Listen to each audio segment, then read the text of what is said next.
All right, like I'm taking one of those. Well, that was one of them was for you.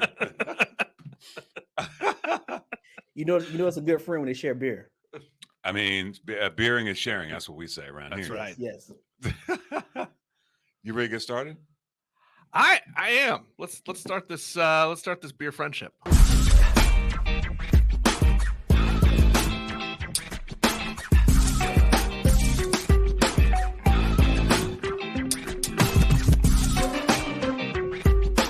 Beers with Nigel is poured for you by Dire Oil Graphics, promotional products and design. They cover your brand bumper to bumper with graphic design, promo products, and print. See what Dire Oil Graphics can build for you at direoil.com. That's DYEROIL.com.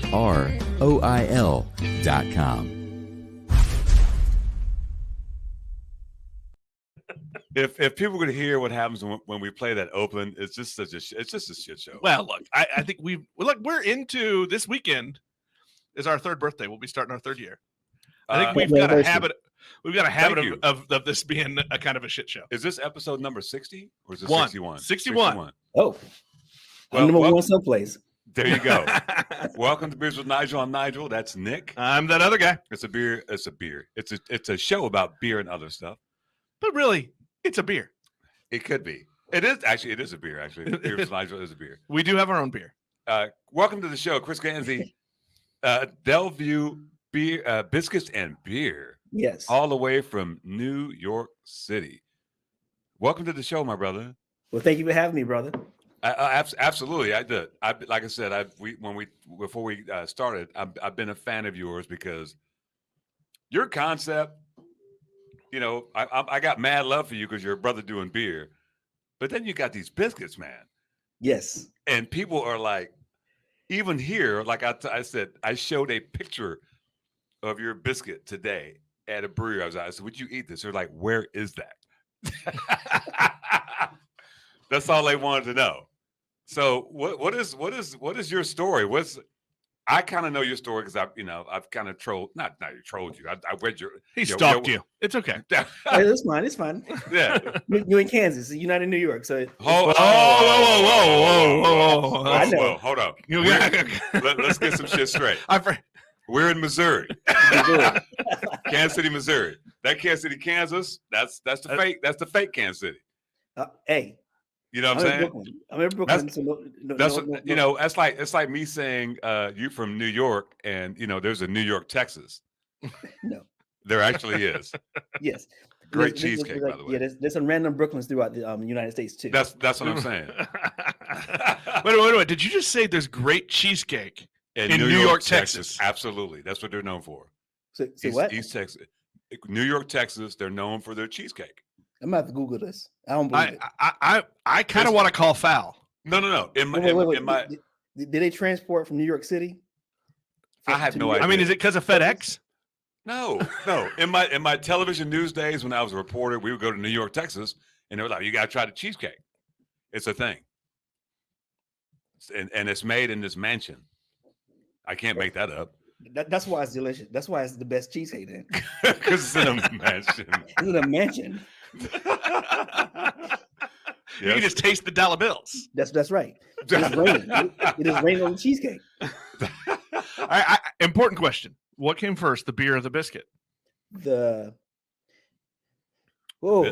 Actually, the beer came first because the biscuit came first because I learned how to make the biscuits had to learn how to make the biscuits first. That's all I'm saying.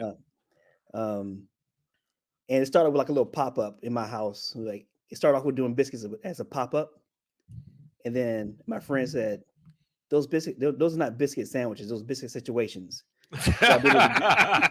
Look, we've found the title to this episode. Biscuit Situation. Biscuit Situation. You got to remember that. Wait, you're recording, right? Yes. You overestimate our skills. I'm going to take off my day job gear. Whoa. I should get some special music for this. Yes. But I have a beer shirt underneath you. Well, when are you without a beer shirt? Never. That's my underclothes. So you're a biscuit maker first. It came as a biscuit maker first because it started off with my I did a pop up because my daughter had a publishing party, like in 3rd grade, and I had to make something for the class. So I made biscuits and took honey.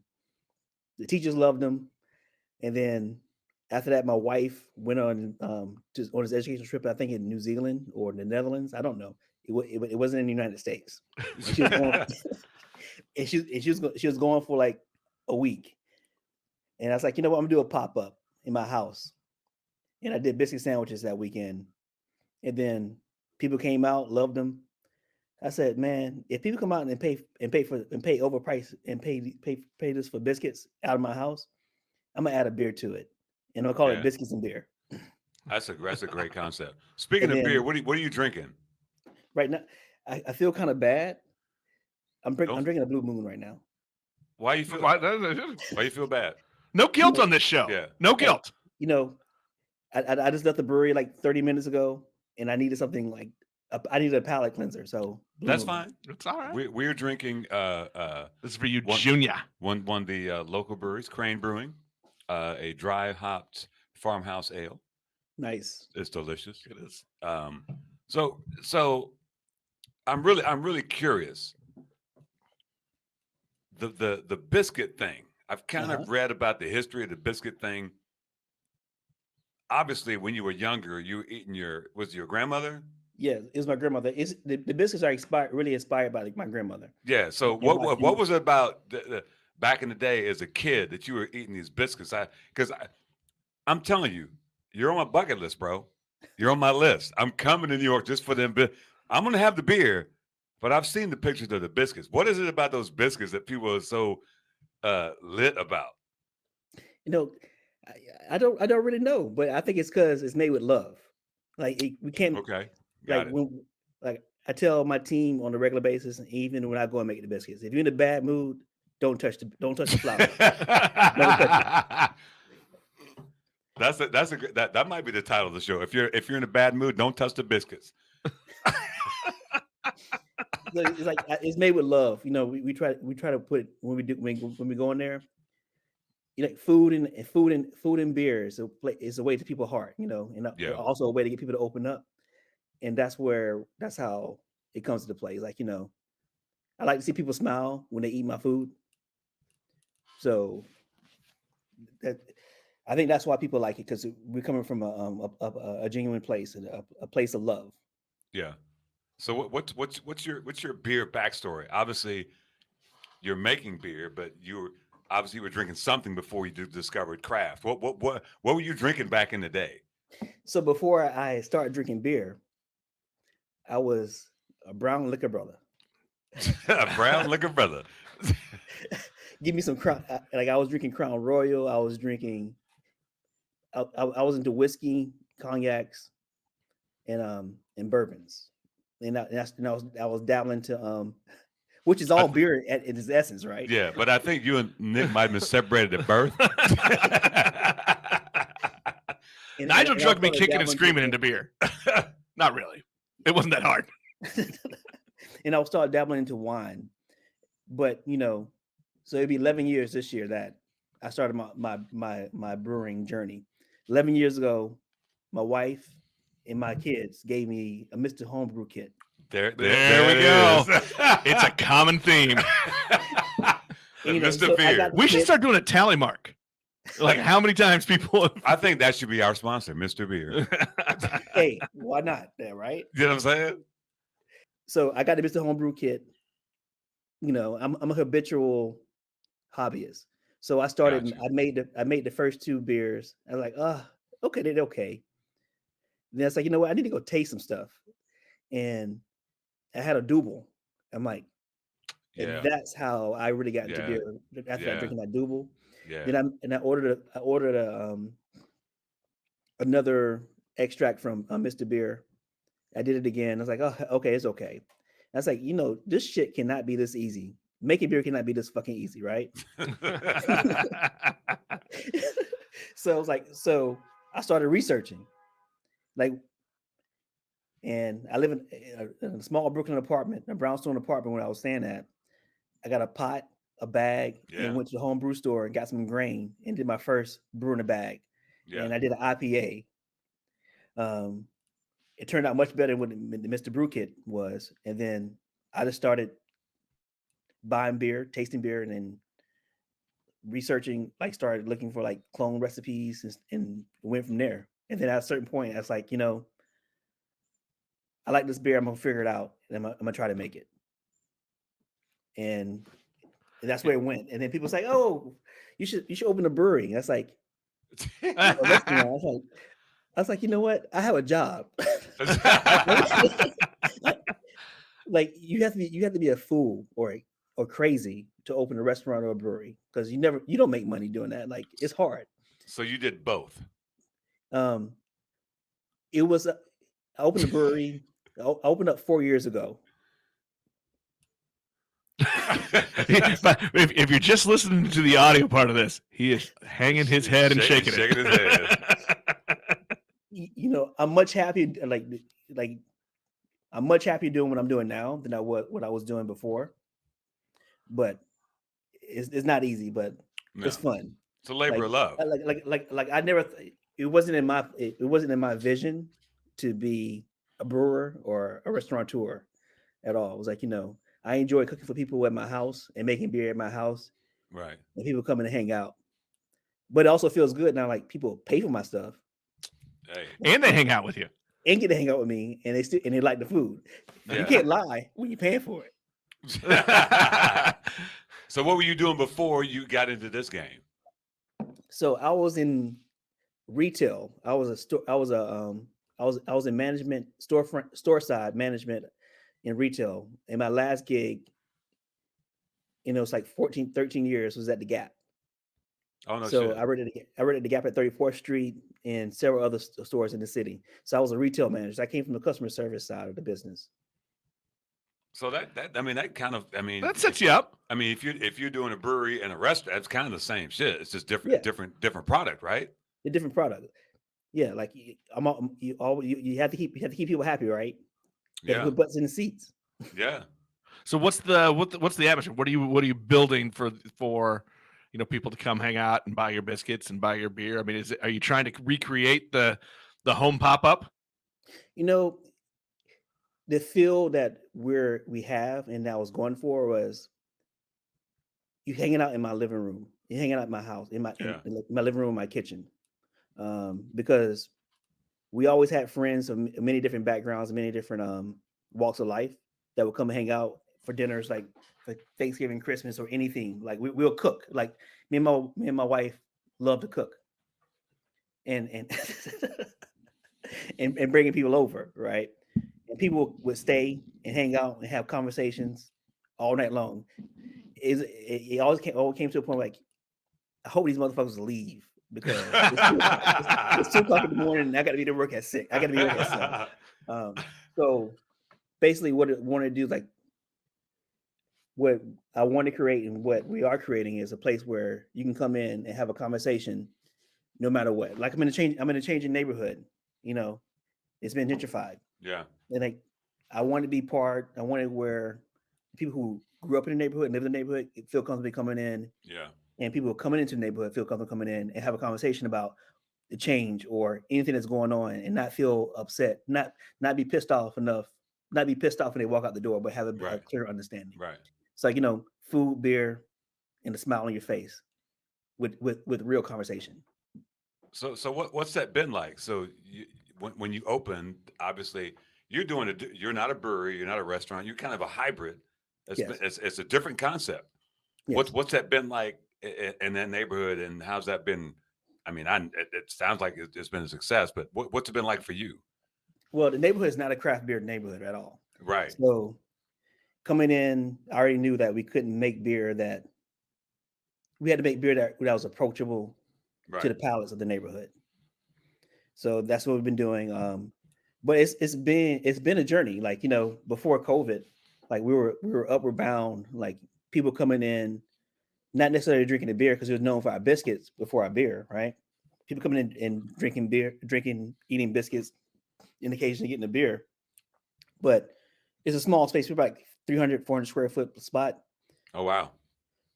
People come and sit at the bar or somebody sitting in the back, start having a conversation. And all of a sudden the 5 or 10, the 10 to 15 people that's inside of it all join into the conversation. Right. So, and that was for COVID because people are scared to be around each other for the most Right. part. A little bit of forced intimacy though kind of helps. Yes, and like because just like my living room, like I thank you.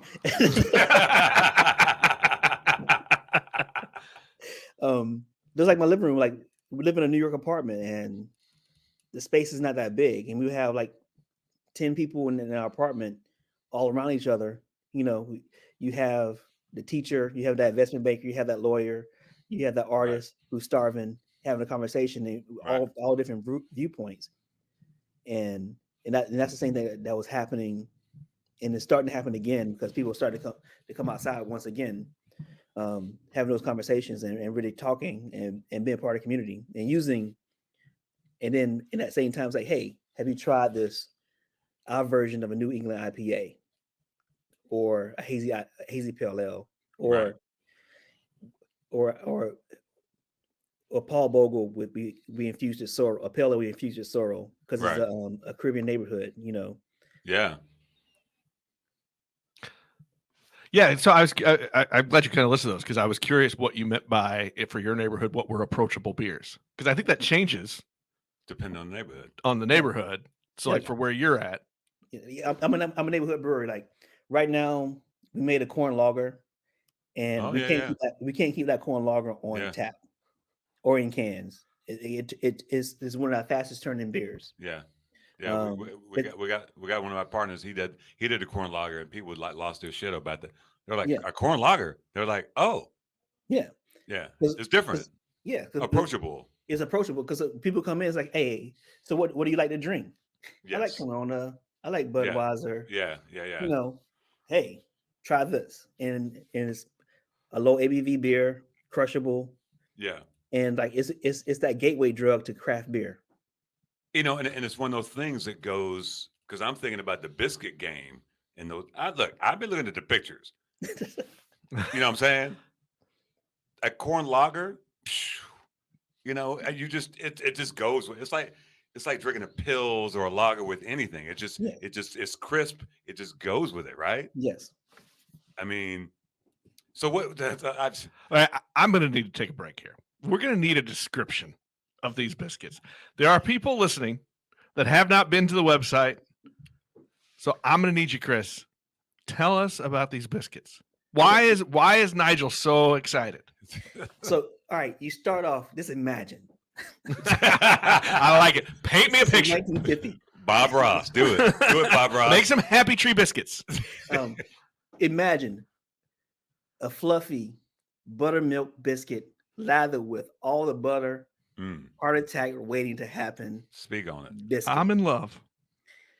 Cut in half, and I'm taking you to the fried chicken biscuit now. Yes. Cut in half. Fried crispy chicken, drenched in buffalo sauce. throw some that good country bacon up on that motherfucker. Oh, come on, man. I'm gonna have to click a button for like X-rated on this show. This is pornography. It is. It's food porn, baby. And then slowly drizzle some house-made blue cheese on it. Oh, house-made blue cheese. Yes, and then I thought he was gonna go syrup, but you went blue cheese. Blue cheese, and then nice mashed avocado topped. Come on, son. You know what? I want you to imagine. Take a bite with me. There's the headline. Take a bite with in your mouth. Yes. Take a sip of that Duvel. Yes. Because I'm a Duvel fan for sure. So let me ask you this. Hang on. I'm gonna need a minute and maybe a cigarette. And a back rub. I might go to sleep. So what is it about your grandmother's biscuits, dude? What is it? How would you explain it? You know, don't ask for the recipe. I didn't say that. No. I'm saying you can get the recipe, but whatever she tells you, it's not going to work. Dude. So is this still your grandmother's recipe? You have not changed it. It's based off my grandmother's recipe. I had to adjust it because all the food in the restaurant is gluten free. Oh, you did? Yeah, I did know that. That's And, strong. So it's inspired. And also, my grandmother didn't always make cut biscuits. She did drop biscuits the majority of the time, but she always it was the same recipe no matter what. Hold on. Back. Cut, drop. You need to explain that. All right, so we use cut biscuits. Okay. So we use a biscuit cutter or pastry cutter, Okay. and we do squares. Drop Okay. biscuits is basically where you grab some and you drop it on the. Oh, gotcha. You act like you knew that. I may have worked a few kitchens. This motherfucker here now. All of a sudden, he's a biscuit maker too. No. I've said before, I don't do anything when it comes to like anywhere near the sphere of baking. Okay, gotcha. I understand the rules. I stay away from them. So what is it that, as a kid, what are the memories you have of those biscuits from your grandmother? Man, I remember. She also made natural preserves. She had a little garden in her backyard, like a huge garden. And keep in mind, I'm not from New York originally. I'm from South Carolina, Right. Columbia, South Carolina. So she had this garden, and she had berries and stuff back there, and she would make peach preserves, blackberry preserves. If she grew it, it was preserved. Got you. And I just remember like going over sometimes, and she decided to cook biscuits. Putting jam on there because honey was expensive, so we throw some of that preserve on there. Right. And I used to get mad at her when she did this. Or I also remember using that same biscuit to sop up like collard greens. I'm not mad about this. Jeez. Like until now, when I was a kid, I didn't appreciate that. Now, like, man, that's how you're supposed to eat. Grandma knew what she was doing. Are you incorporating collard greens in any of these biscuits? I have. Like we were doing, like last summer, we were doing collard greens. You could get a side of collard greens, but when it got cold and business slowed down, I pulled the collard greens off the menu. Got you. I feel like when you this is just me and my exploratory mind. I thought. That fried chicken. I could put me some collard greens on that. Oh, Look, I'm afraid to add more to what he just described. What you talking about? But I think I'm not saying you're wrong. I'm just saying what he described though seems damn near perfection. I did at one point. I did do this. I made a kimchi out of collard greens. No. Shit. How did that turn out? Really? I call it the Gandsy. And how long did it take you to ferment? It was about 2 weeks. Yeah, I'm down. That sounds amazing. Yeah. It like with that fried chicken. Yeah. I did it before I opened the restaurant, the brewery. But I haven't been able to create it at a much larger scale. Right. Because that would be great with the blue cheese though, cut right through. It would. Like let's control that fermentation at that big of a like with the greens, right? And also not getting the same consistency of a green too. So I'm going to throw this out there. You can use it if you want. I'm for free. You know how people would do like the kale and they put it in the oven and make it crispy. Yeah, but that's wrong. By the way, they shouldn't do that. You're wrong. I think you're wrong on that one. Tasty kale is a tall tale. No, but do that same thing with some collard greens and put it on that chicken. Come on, man. How about fried? How about fried collard greens? Okay, whatever. Something crispy. You know what? I'm gonna play with that tomorrow. Please. You ain't got to give me credit. Just freeze dry me a sandwich. So how are I'm like when you come to Brooklyn and you walk in, I'm going to buy some collard greens. I'm gonna fry some and make it for you. You know what? Don't play. We're there. Cameras rolling. Yes. Look, you're gonna see me this year. Hey. You were on my. I got my eye on you. Yes, indeed. Are things fully open right now? I mean, this is February of 22. Can you have full capacity back in your restaurant? We're back at full capacity, but are people out full capacity wise? No, not yet. No. Yeah.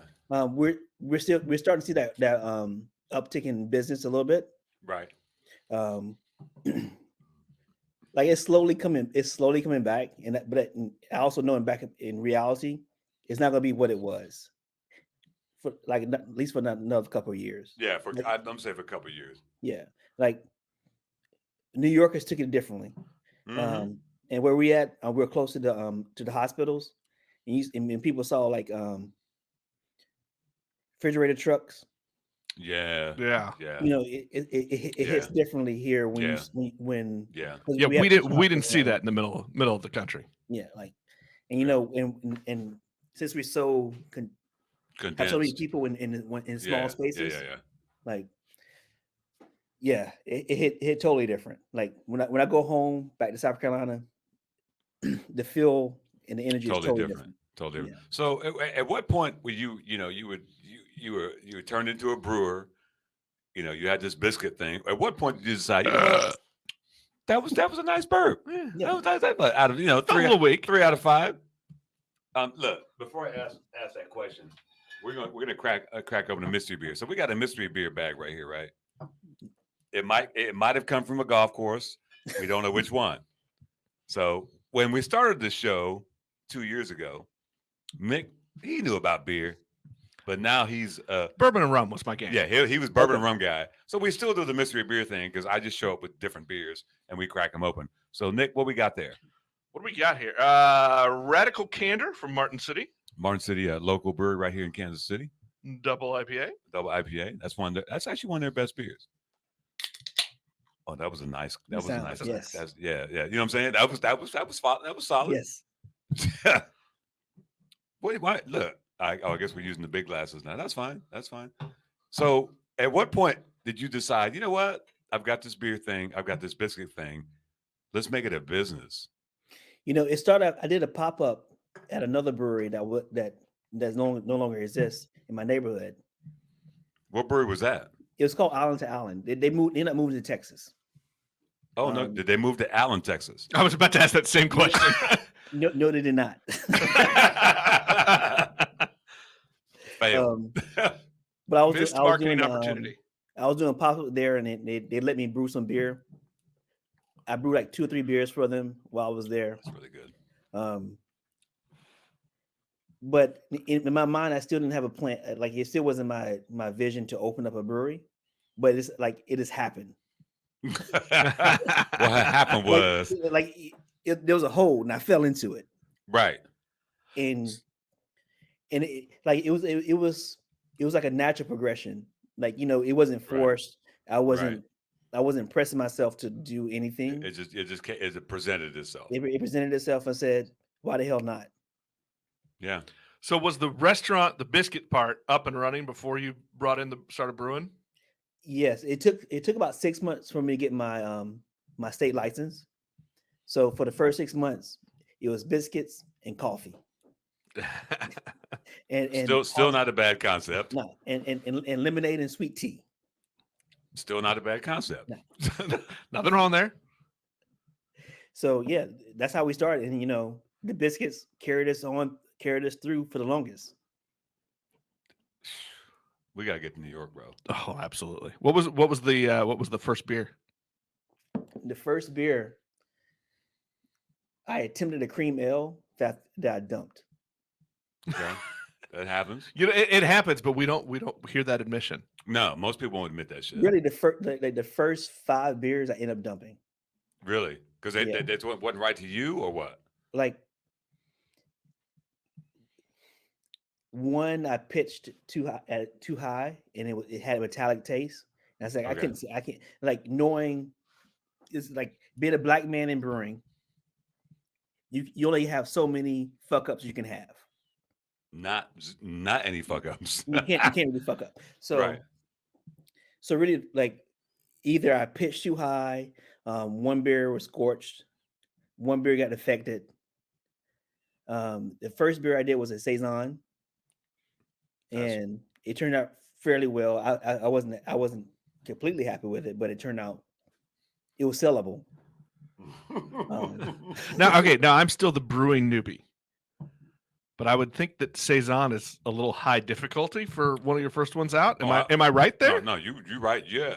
Nobody starts out. Let me do a saison for fun. Yeah, I mean, I'm just See, the thing is, like, I'm not a big IPA drinker, Okay. or a hoppy pale ale drinker. Like, Okay. like I said, like I got into everything like with a Duvel and a Baltic Yeah. Porter. Yeah. You're spoiled. So those are things that I Spoiled. really want to brew. Yeah. You're But spoiled. those things don't make you money. Right. Right. Because one of the breweries I work at, they have a Duvel. So they have 23 of their own beers, but they have a Duvel. Yeah. And that every once in a while, somebody let me get that Duvel. It's a beautiful beer. Yes. But unless you're acclimated to it, You're not gonna drink it. no, you're not gonna know. And and the way we pour it, it's in that big ass glass with that head. And I have to when I pour it, I have to show so Boulevard here in Kansas City is owned by Duvel now. Oh, okay. Yeah, so it's and it's a special tap, a special keg. There's only 3 of that particular tap in the United States. And we have one where I work. And so when I pour that beer in that big ass, that glass, it has a placard where you set it next to it and it shows you the beer and all that head, how it's supposed to be poured. Because when I pour it and give it to somebody, they're like, "What's all on the head?" I'm like, "No, this is how we do it in Belgium, bitch." Simmer down. And they're like, "Oh, I didn't know that." So, but it's one of those things that it's a great ass beer. Yes. You know what I'm saying? But again, so what? Look, that leans into the conversation as a brother brewing beer, because obviously there's not a lot of brothers brewing beer. What's been your when you're trying to get other people of color to try shit that they may not have even considered trying? Because here in Kansas City, I work at 4 breweries. And I deal with mostly people looking like him. Yes. pale beards. So yeah, you ain't got a brewery beard. Get the fuck out of here. No. It's not a brewer's beard. It needs to be right here. Right. Yeah. It need full neck beard if I were really a brew beard. So when I see somebody where it's a woman, well, the Kansas City has no problem with women drinking beer. We got plenty. But if I see anybody of color, I'm going to coach them up, or not really coach them up, but show them some love that it's a welcoming space, and maybe they might be stuck on one thing.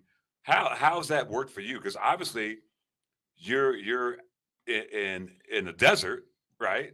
Yes. And you have to negotiate that. What's that been like for you?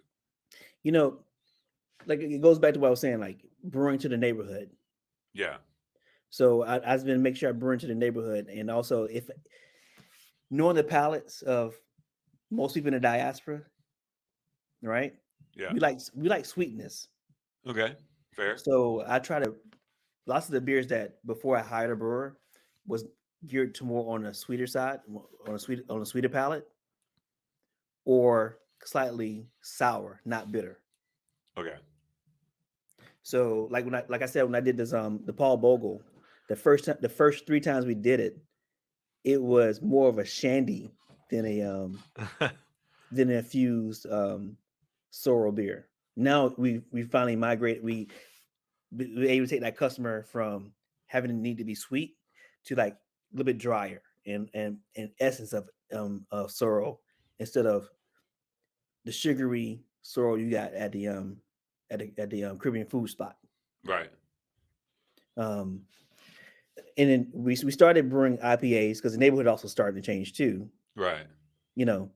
But they're more West Coast style IPAs that we started doing. Okay.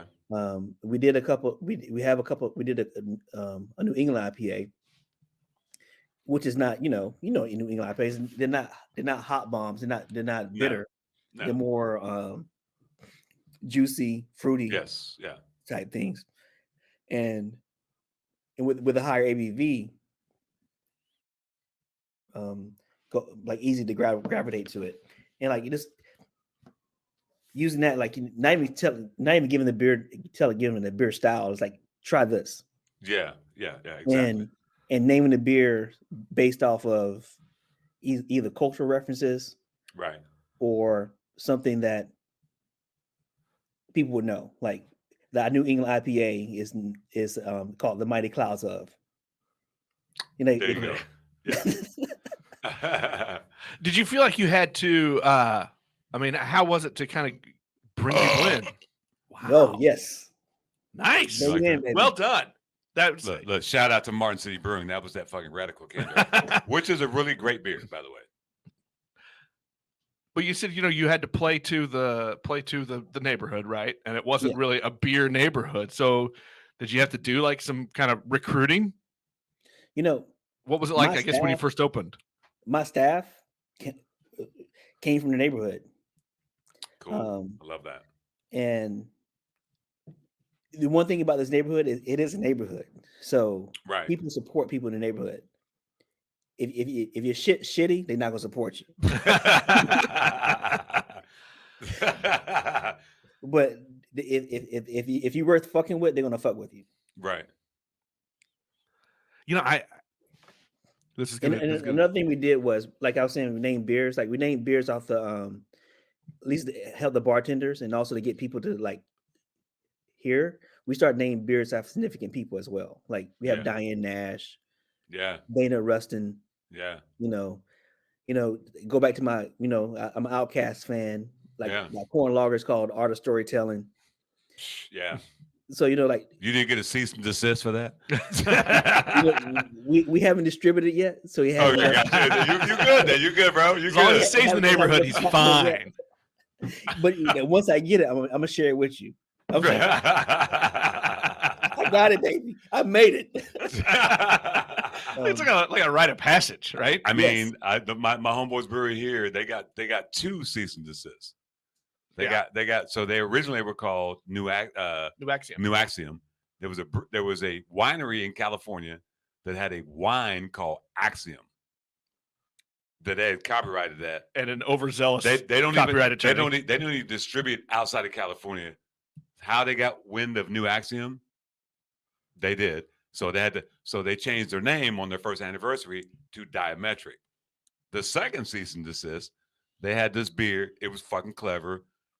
It was a New England IPA, because we're in Kansas City, TD tossing Patrick Mahazy. Like Patrick Mahomes, right? Yeah. That beer's been out for 3 years, and then recently they just got the cease and desist.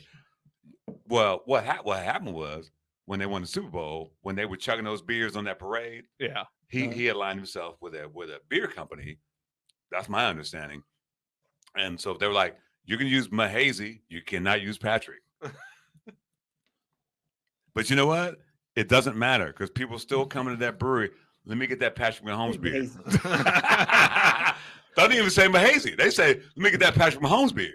It's too late. You motherfuckers are dumb. Yeah. What they should have done it's was ingrained. align themselves with a local fucking brand and let that brand blow up, Yeah. as opposed to align yourself with this national brand that don't give a fuck. Talk about Well, anything because that's gonna happen. the leagues made deals with the big brands. But it wasn't even the league.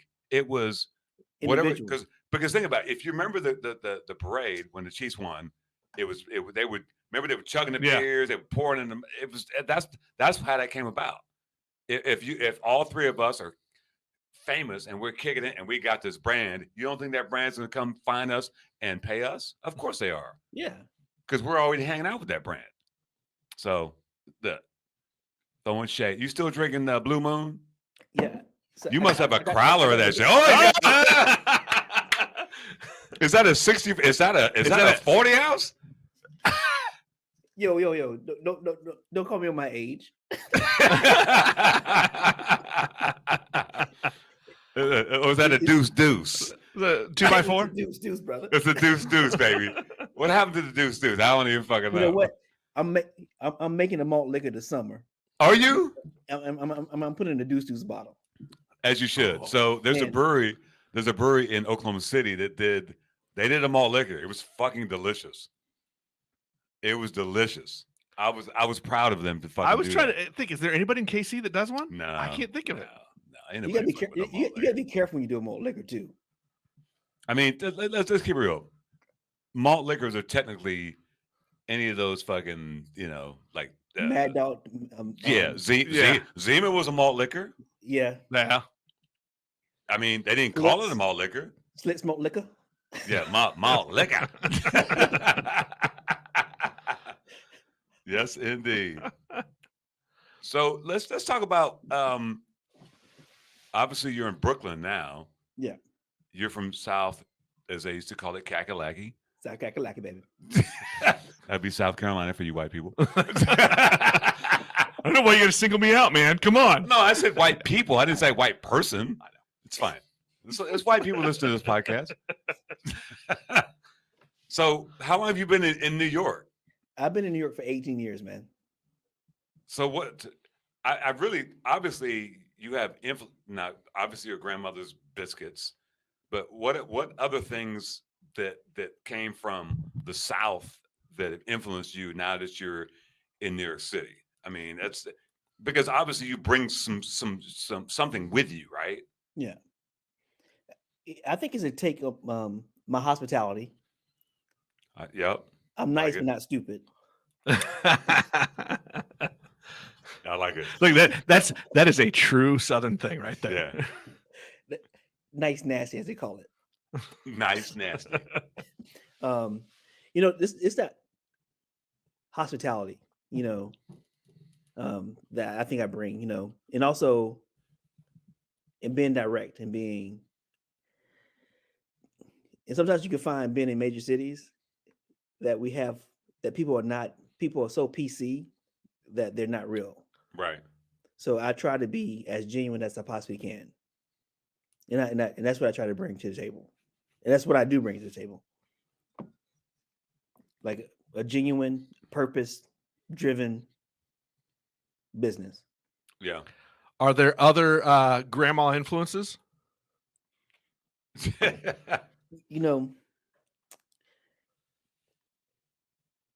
I'm influenced, honestly, the fried chicken, my mom made better fried chicken than my grandma. Oh, now if grandma were around, would that get you in trouble? Did you tell him that? I told my mama that one time. I ain't told my grandma that.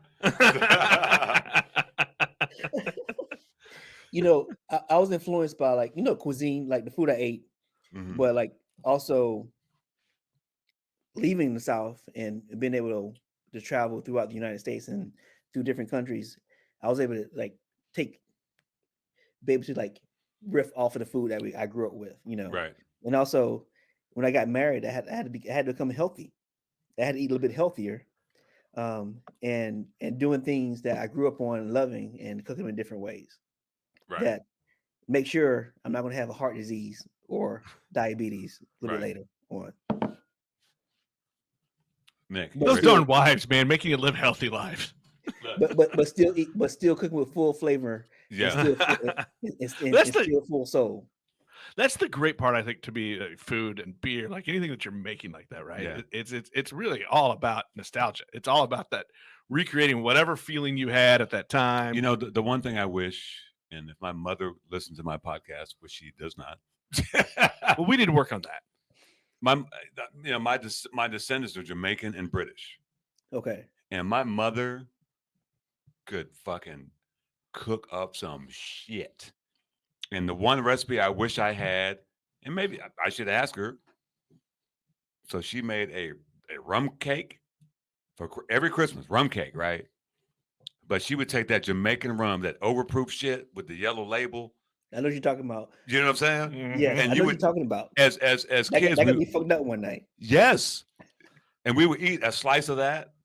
It would be so dense and so heavy, you would get drunk.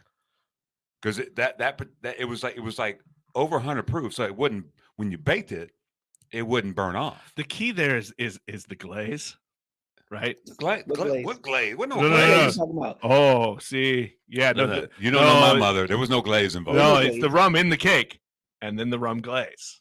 No, they didn't. We didn't need no glaze. That's how you keep it really There strong. was no glaze. Speaking of, I'm gonna hand this to Nick. So Chris. He told me today. He said, "What'd you tell me? Bring some what?" I said, feel free to bring the heavy hitters. So I got 2 heavy hitters, and I'm gonna let him pick them out of the mystery beer bag. What do we got? All What do we right. got? Oh Lord Jesus, Lord Is that a stout? Jesus. Yeah, That would be a Dogfish Head worldwide stout. I'm a little jealous now. Well, look, it's always stout season. I mean, you can come. Look, you come to Kansas City, we'll host you.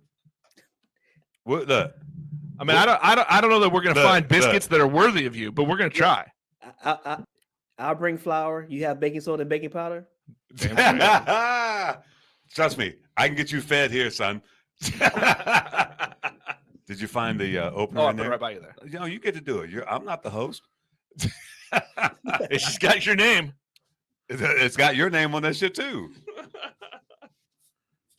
No, that beer's been sitting in my house for probably a year. That's yeah. Go big glass, big glass, big glass. Yeah, you should probably drink the other one. So, what part of Brooklyn are you in? I am in Flatbush, baby. Okay, It's the Caribbean neighborhood. but hey, that's my people. Yes. The Yes. Yes. And I love my people too, even though I'm not Caribbean. But yes. Who doesn't love Caribbean motherfuckers? You know what I'm saying? Hey, if you don't, you're crazy. When I moved up here, I was living in Bed-Stuy, which is more at that time was like a lot more Southern blacks. Right. You know. So one of the best times of the year is doing the parade, doing the Caribbean Day parade. When is that? Labor Day weekend. Oh, I need to come to that. Like on Sunday, they do Juve. Find my peoples. Find my peoples. They do Juve on Monday. They do the parade down the Parkway. Really? Yes, Carnival. Yeah, Nice. yeah. I mean, you know what? This episode will air after Mardi Gras, but this Fat Tuesday is a week from today. That's true. That's my birthday. Is it really? And Happy this is birthday. thank you. And this is the first time, you know, sans COVID. My plan was to be there on but you know what? I couldn't. I'm changing careers. I couldn't make it happen. Look, Chris, I'm going from Is this career number 6? Probably. Like Nigel is not afraid of work. But you know what? No. We live a long time. We can have many careers. That's right. Like the days of the people who are like, I did one thing for 50 years. That does not appeal to me. Bro, I this is the thing though. I've been at my job for 11 and a half years and I should have left 3 years ago. Yes. Hey, So that's the same thing when I was at the Gap. I should have left the same time. yeah. Because I was done. Yeah. Yeah. So yeah, it's time. I'm moving into the beer world. That's what I'm doing. All my friends are beer friends, so that's what we're doing. He's You're not jumping moving in. You've already moved in. You got a room. Yeah, I've already been there. You here. Yes. Oh, that is Yeah, fantastic. the nose on that motherfucker right Holy there. crap. For those who don't know, that is the Junior. Oh. It's the Utopias. Because the Utopias, you know about Utopias? Yes, I do.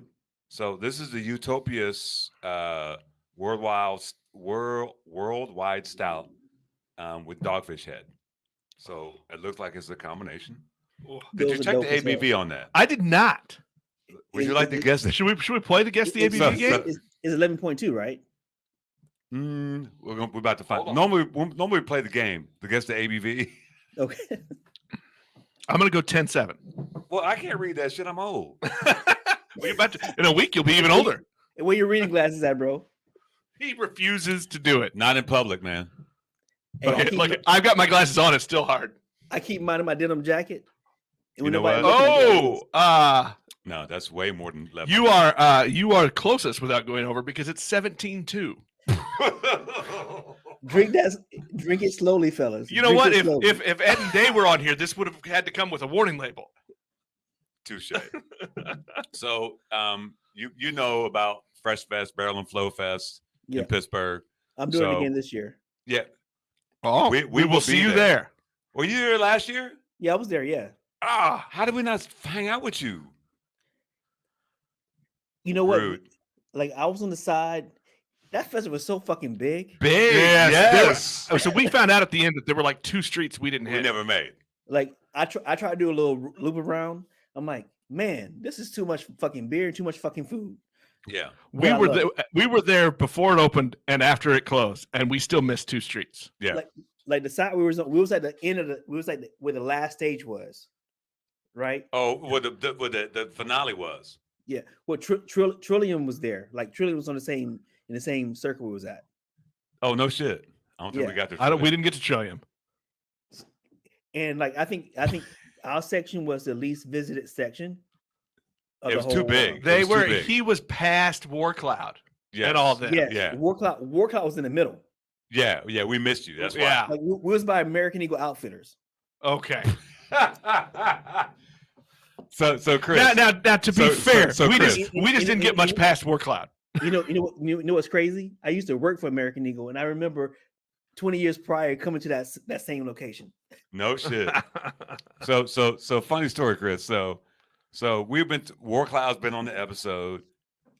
So when they came to Pittsburgh, we went to Friday night after the bottle share, the VIP bottle share.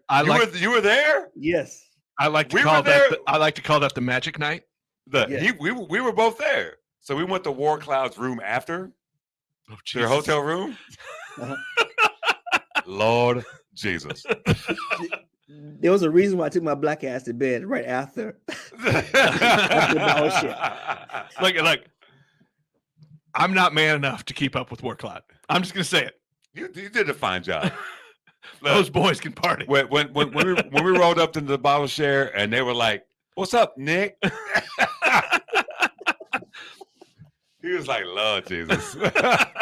They know me. That was a lot of really good beer all night long. Yeah. Are you going all night long? Are you going this year? Yeah, I'm going this year. Yes. Yeah, we're really bringing the whole crew from Kansas City. We're trying to do some recruiting. Yeah. Look, Like- I'm going. Like I'm on the verge. Like I'm on the fence. Like, should I bring my wife or not this time? Yeah, absolutely. She's not a beer drinker. Think about it. We just had last episode the cider Johns, who we met at Fresh Fest. They do all ciders from Philly. Yeah. So yeah, you could. I feel like you could bring anybody there. It's just a good festival, and it's so many great people. One thing about this festival, Fresh Fest, that I really enjoyed compared to any other festival. Yeah. People came out to have fun and not be assholes. Yes. Like yes. I've been to several festivals and people like want to know your water profile.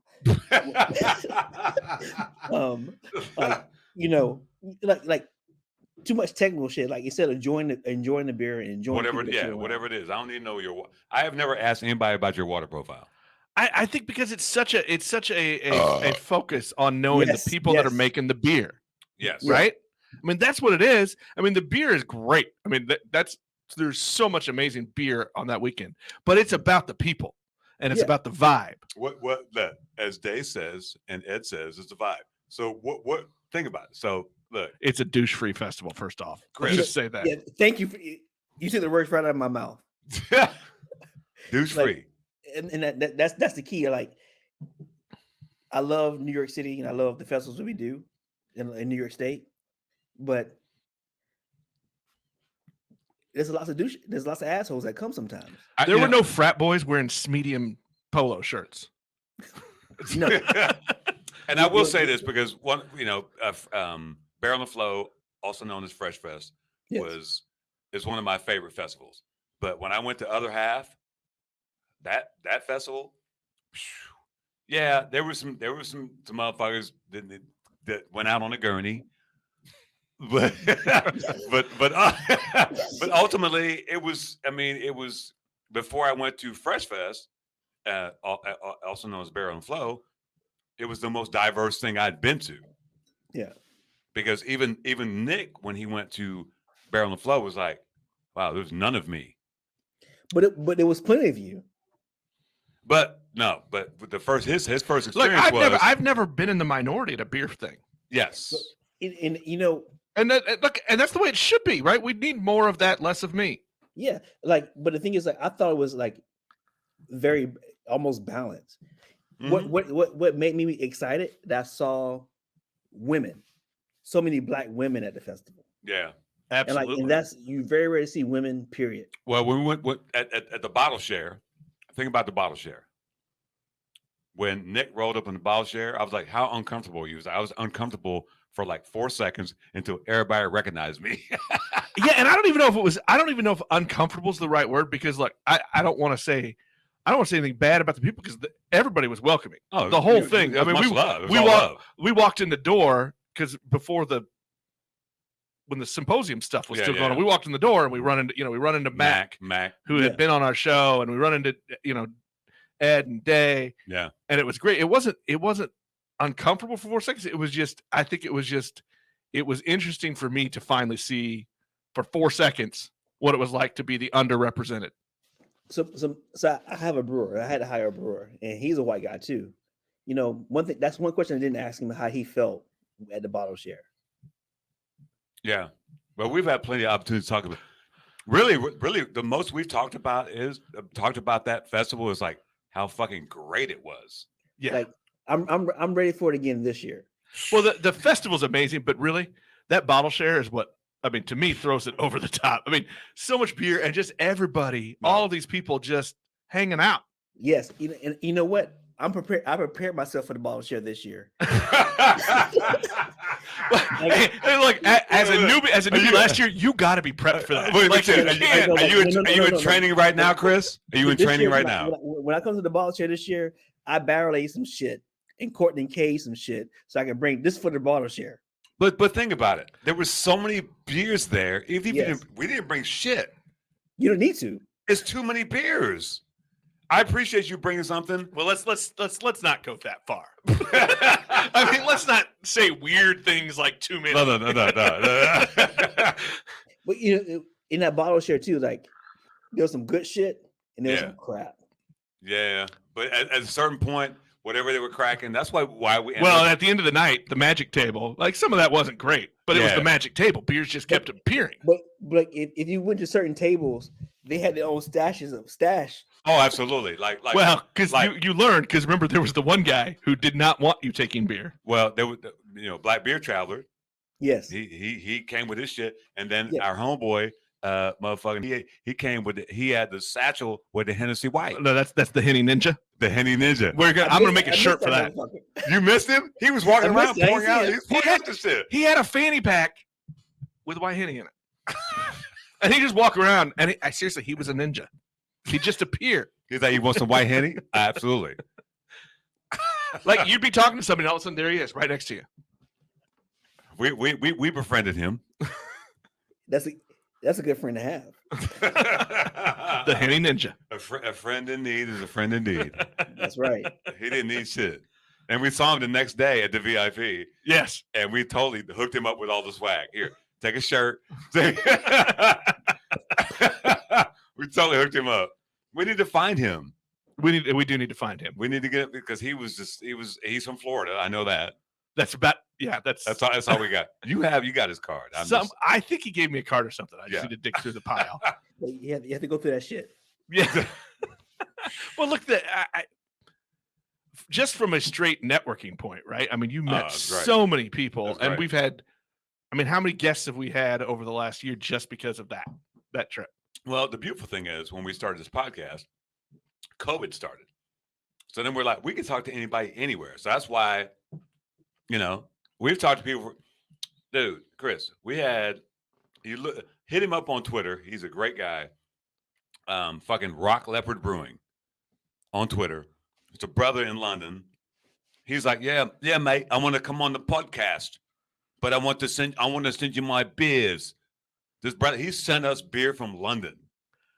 Nice. It was still cold after 7 weeks. It was still cold. It took 7 weeks to get here. And he came on. He was amazing. He put leprechaun dust on that shit or something? Something. He put some of that rock leopard dust on it. Which yes, it is partially named after Def Leppard. Def Leppard. And his story.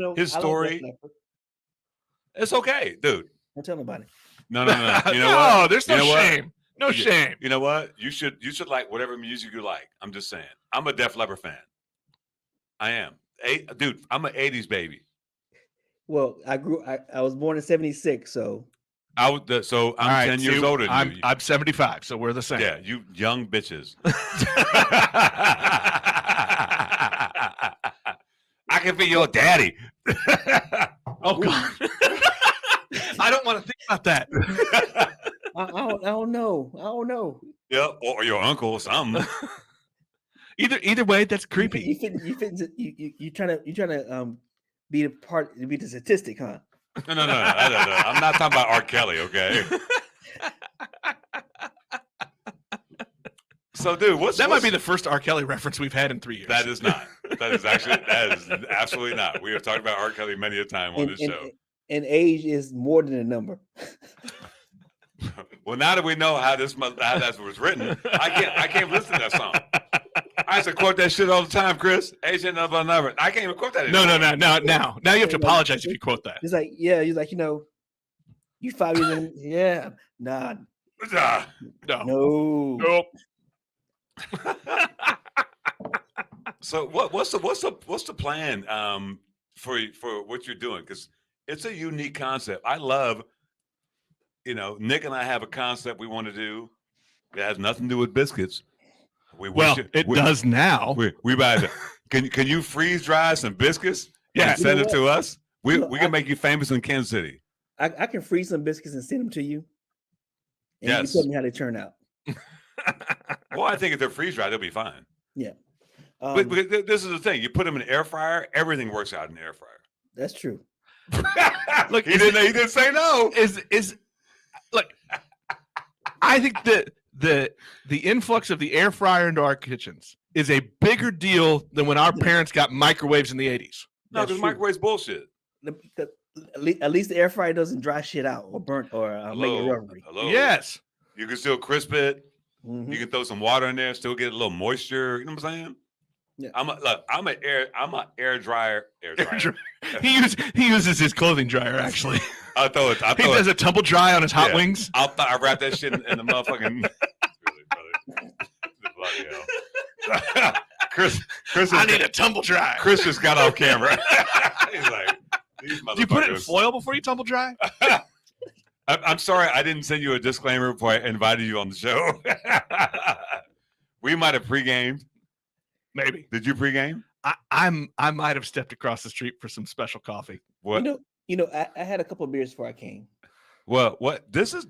Look, keeping it real. This is what happened. How this podcast came about. So Nick's day job, he's a podcast producer, host. That's what he does. And I've known Nick for years. And there was one day after I went to Fresh Fest. That's what happened because I was listening to Day and Ed's podcast, The Drinking Partners, fanboy all the way. I said, Nick, we were drinking booze. So I have a next to my house. Well, you forget the step where there was a beer panel or something that I was hosting. Oh, well, that's immaterial. But that was when he pulls me aside. He says, "I got shit I want to say." So we went to the place next to my house that has the boozy coffees. Well, after during COVID, it got renamed to the Nigel coffee. Remember that? Yeah. So it's a bourbon burnt sugar latte, and then you get a shot of Four Roses in it. Four Roses got me in trouble one time. So I might have had. That's what happened to this podcast. That's why this podcast. We sat around on a Sunday morning drinking an unnamed number of those, and he agreed. Yeah, and here we are 2 years later. Yeah, my friend ended up having to drop me off in my house after a night of a bottle of Four Roses. I'm a Four Roses fan. I might have had two of the Nigel special coffees before the show. So burnt bourbon. Hold on. Bourbon. Bourbon burnt sugar latte with a shot of Four Roses. So it has liqueur in it, but then you add the Four Roses to it. And apparently he might have pre-gamed with two of those. This is breaking news for this episode of the podcast. I might have needed to get through a couple meetings. Is that how you get through meetings? I was like, Chris, how do your meetings go, bro? We sampled the whole way through. Look, if you're not quality control on your product, yeah, we have to do sensory. It's all about sensory. like, do we need to dump this shit or do Yeah. we need to keep it? So how much staff do you have? Right now, I have a total of 7 people working. And what is your favorite thing to brew? Let's talk about that. What my personal favorite thing to brew? Yeah. If I can brew Baltic porters for the rest of my life. Are you Oh kidding me, my bro? Are you God. kidding me? That's the Look, the first can you- time on the Can show. you get on your little device there and start booking plane tickets? No, we're going. And we Baltic actually porter, brew- bro. That's strong. We're gonna brew a Baltic porter in probably September. Yes. Like Baltic porters and I love saisons, man. Yeah. There's nothing wrong with the saison. I still say that is a ballsy launching point for your first beer. Have you ever had a Boulevard Tank 7? No, I have not. We're gonna make that happen. All right. We're gonna I'm make that happen. gonna send you a bottle of my barrel aged saison too, as well. Courtney Cage. Barrel Ace. Yeah. Damn. It was Yeah. aged. It was aged in the red wine barrels. That end up aging cider. Oh, no shit. So on the nose, you get a big apple smell. Hmm. Yeah. So we added some champagne yeast. Oh, stop it. Stop it. Quit playing, bro. Damn. Why are you playing? Out here playing. Look, shout out to my dude Tony from Windshift. So he has a beer called Solar Tsunami. It's a New England IPA that is his most popular beer. He decided to do a riff and then champagne yeast on it. Get the fuck out of here. Is that now? Dude, it's gone. It was so fire. People just crushed it.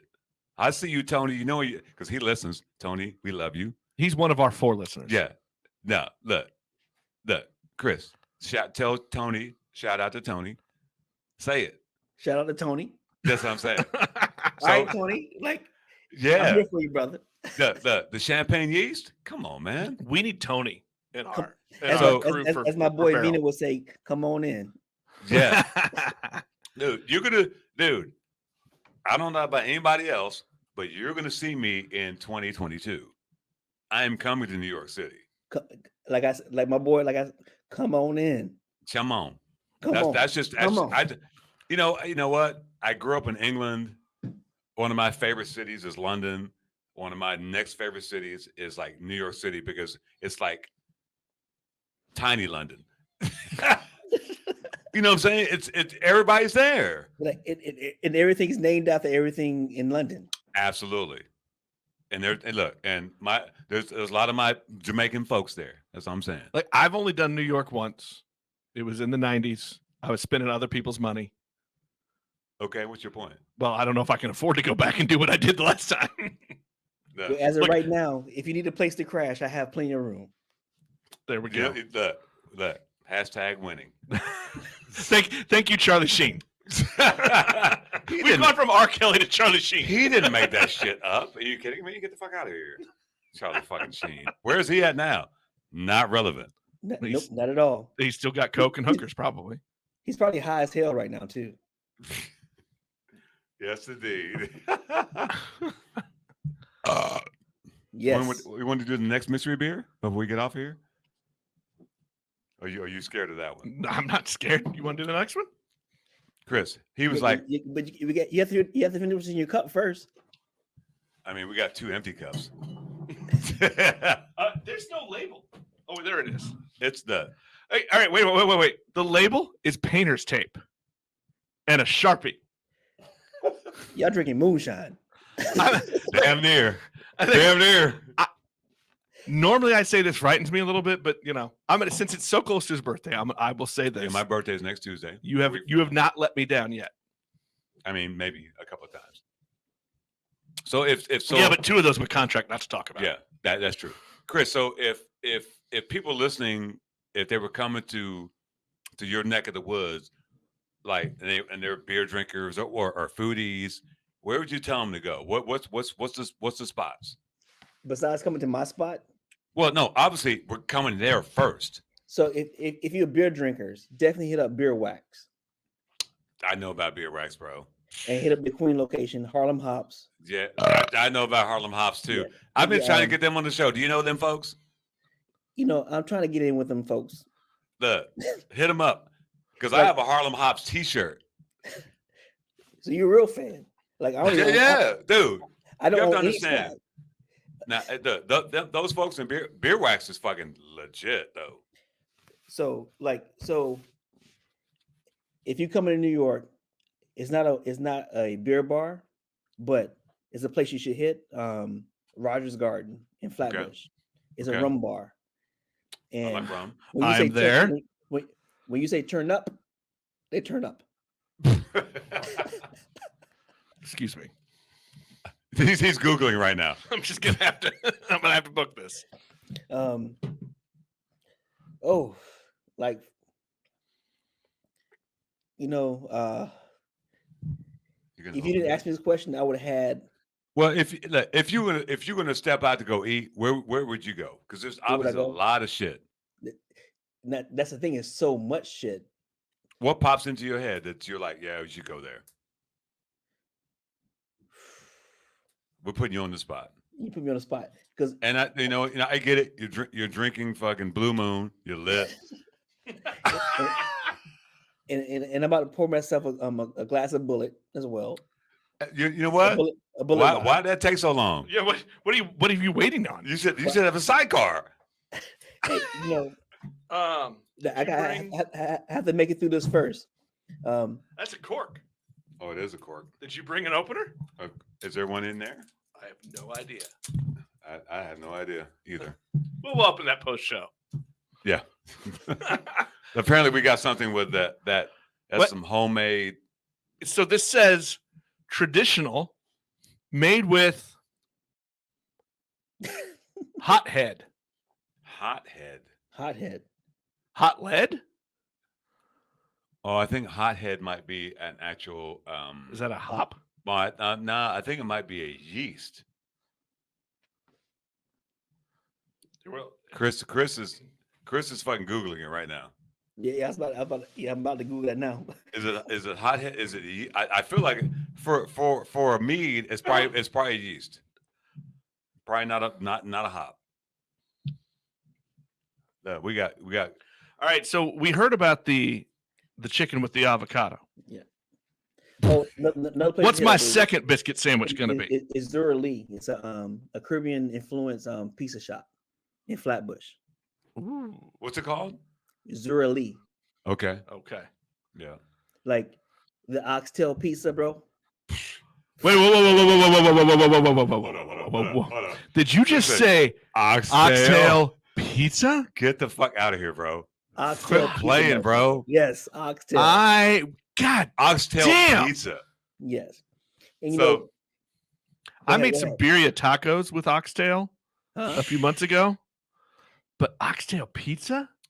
my Shit. my mother when It on her make birthday, it make you want to slap your mama.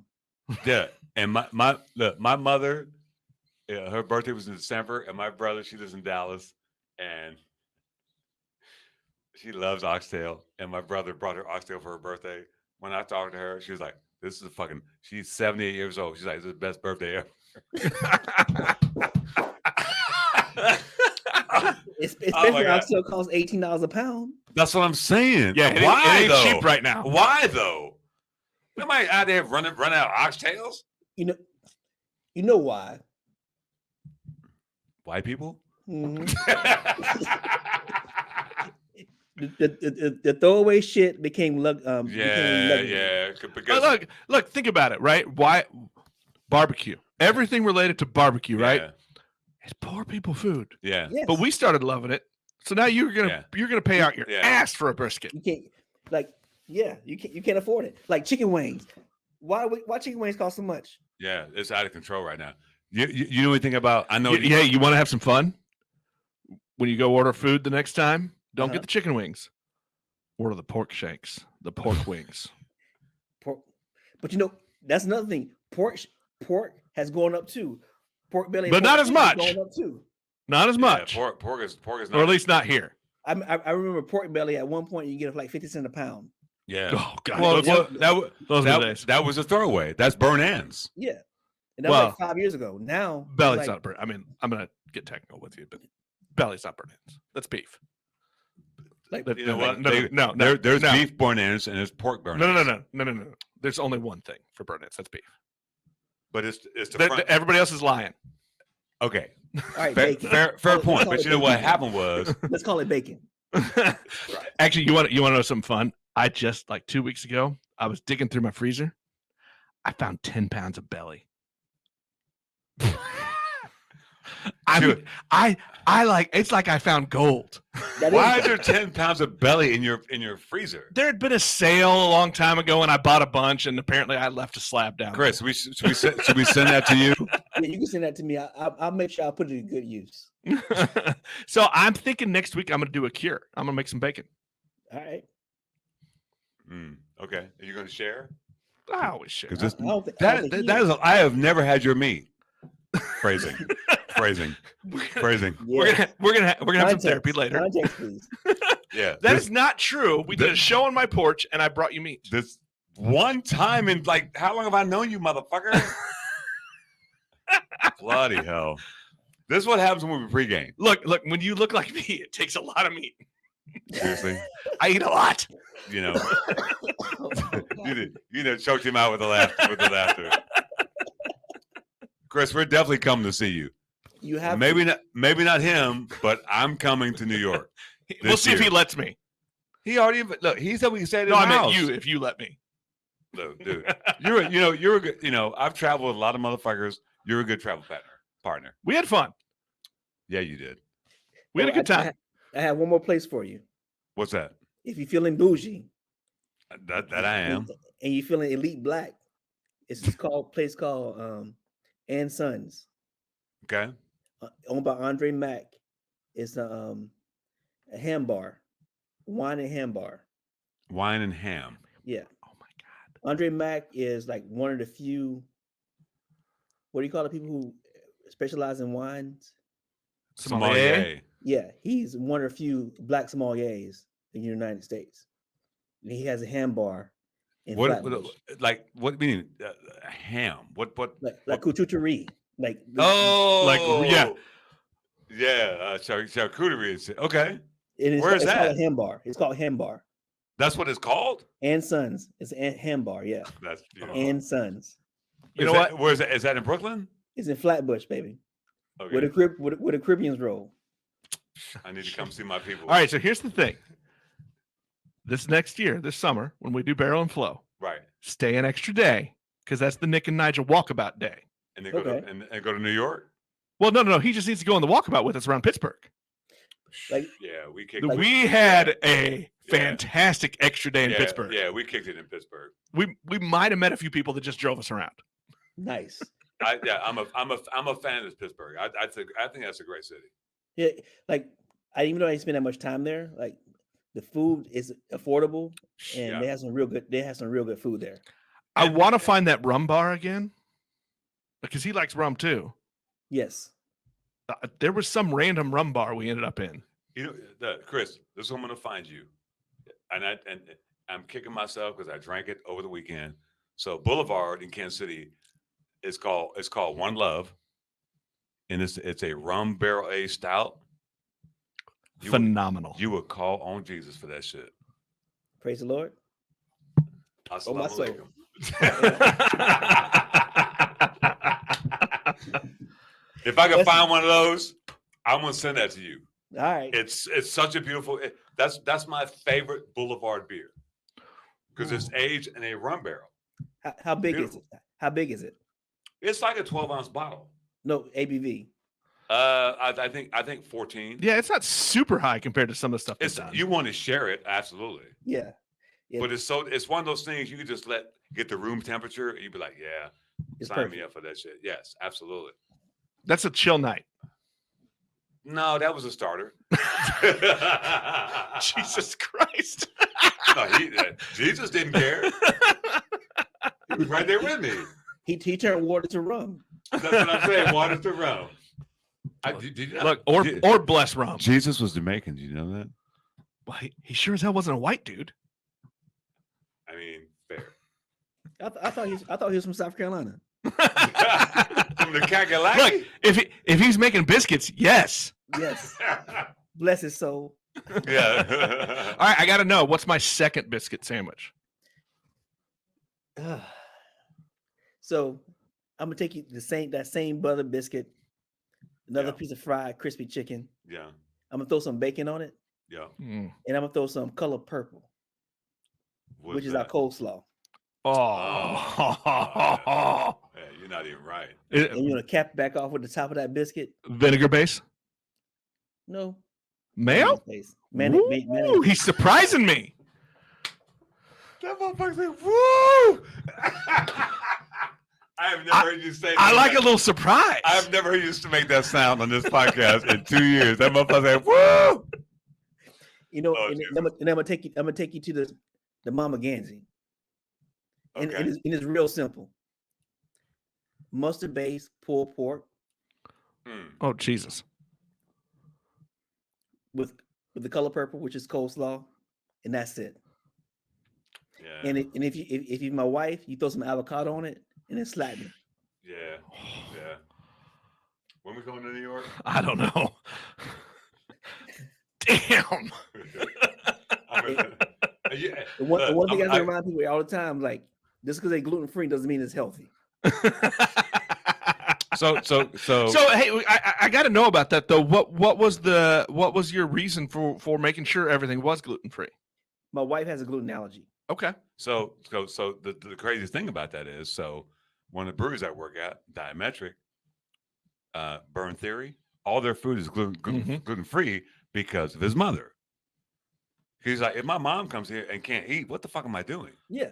And he nails it. His food is, Bro, it, dude, if you ever want to come to Kansas City, you got a place to stay. You ever been to Kansas City? Nope. We got you. The beer scene and the food scene. Look, It's you just real. let us know when you come. All Look, right. I'm sure you can get a direct flight. we'll set up a collab. We're gonna set up a collab. Dude, Don't tell me twice.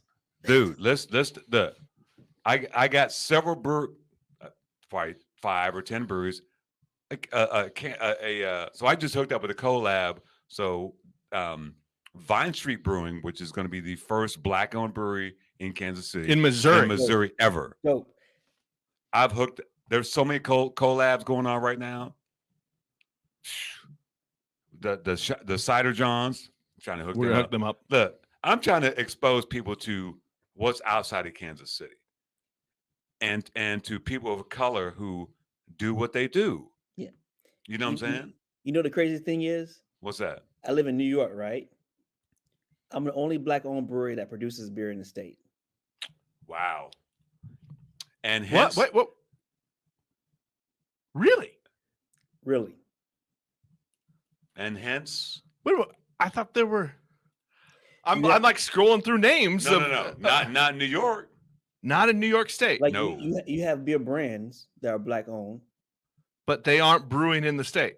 They don't produce their own beer. Yes. Wow, I didn't realize that. Yeah. I don't know of any. I don't know of any.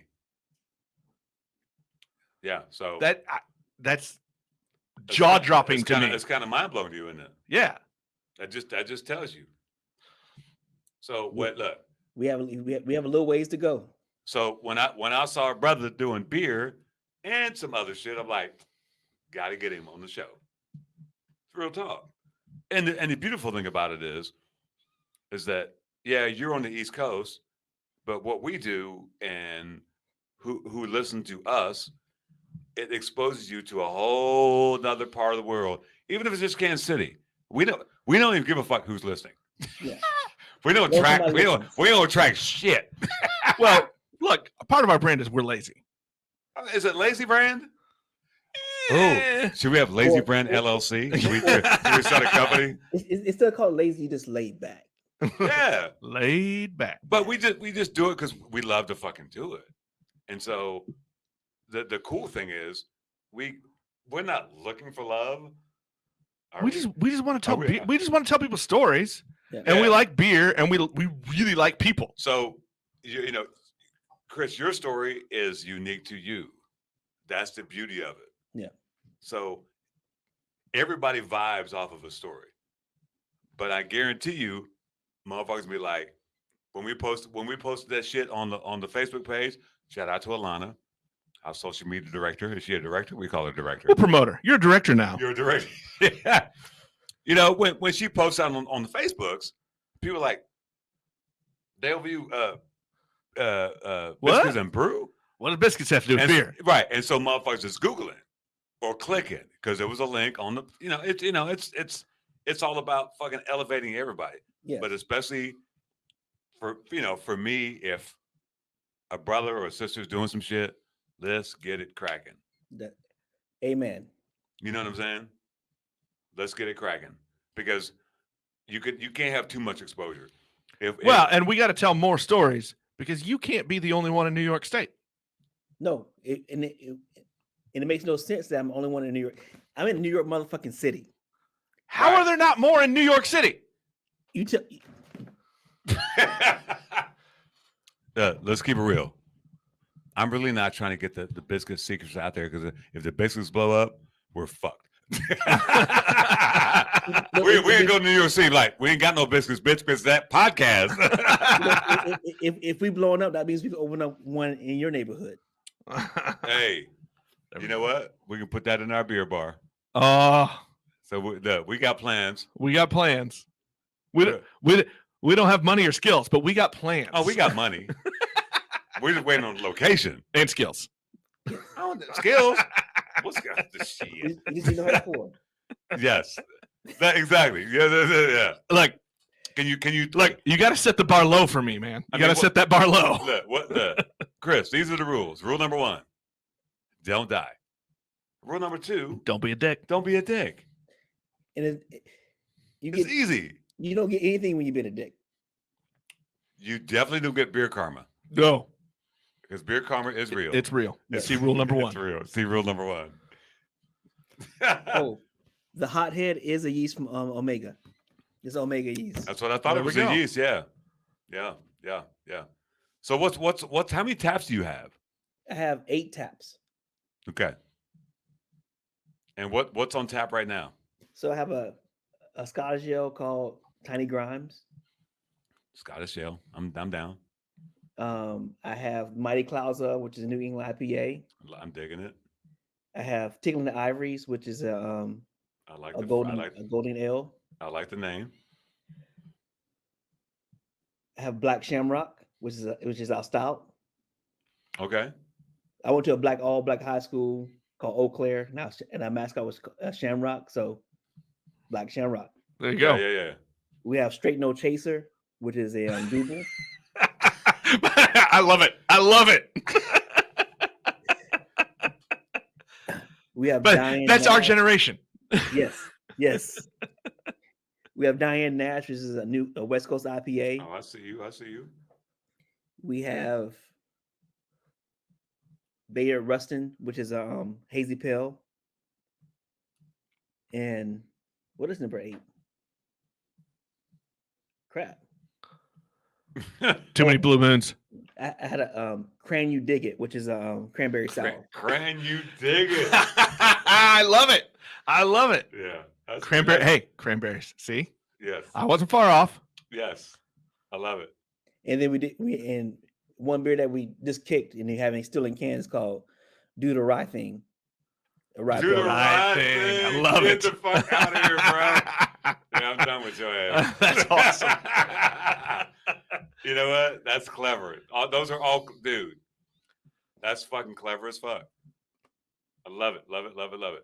Dude, look, let's wrap this up. Where do people find you on the socials? You find me at Biscuits and Beer on Facebook as well as Instagram. A lot more active on Instagram than anything else. That's where you find me at. Instagram. Are you not on the beer Twitter? You know, my bandwidth right now is like this. Oh, so you're doing all the socials yourself? Yes. Oh, got you. Yeah, No. that's a lot. You know, I might end up creating an account once I get off of here, and it'll be Biscuits and Beer. Look, So Nigel is a beer Twitter is amazing, bro. yeah. Nigel's like a beer Twitter evangelist. That's look. I love Instagram. I love Like- Facebook, but beer Twitter is. I don't want to call you an ambassador. You're an evangelist. like what's his name? Oh, you're preaching for beer Twitter. Am I Joel Osteen? What the fuck? Like you're not a dick. That's the rule number 2. Don't be a dick. Nah, it's all good. No, that's beautiful. Nick, where can they find us? Well, you know what? What? You can find us on Apple Podcasts, Google Podcasts, Spotify, or any of your favorite podcast apps. You can even follow us at Beers with Nigel on the beer Twitter, the beer Instagram, the beer Facebooks. I think we're on Odyssey as well. I don't even know what that is. Me Are you on neither. TikTok? Well, we're too No, old. We're too old for TikTok. No, it's not we're too old. I think there's an age requirement. We're past it. We just haven't. Look, when we get an actual act, we might be on fucking TikTok. You know, and You can don't even do though, this, you know what's cool? have a young person, have somebody else do it, because TikTok is a rabbit hole that you don't want to fall into. No, Oh, exactly. But you know what's really cool? If you got one of those Alexa devices, you can say, "Hey Alexa, play the Beers with Nigel podcast." Fancy as fuck. Does it do it for Google as well? Hey Google. I don't know. Wait a minute. Let me try. Everybody, turn it up. Hey Google, play the Beers with Nigel podcast. Did it work? What'd she This is say? Spanish Talks. Hey Google, stop the podcast. That's awesome. Hey, Chris, thank you, man. This was great. Thank you guys. Do not hang up. Do not hang up because I'm going to push a button. We're going to play a little thing. People We try got to pay some bills. people-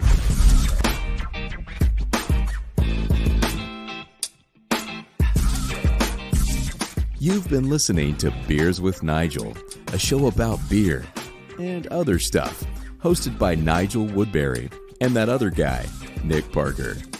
Beers with Nigel is poured for you by Dire Oil Graphics, providing bumper-to-bumper graphic design, promo products, and print services. Find them at direoil.com. Beers with Nigel is a proud member of the Fredcast Network and is available on all of your favorite podcast flavors. Find Beers with Nigel on Facebook, Twitter, Instagram, and ask Alexa to play the Beers with Nigel podcast.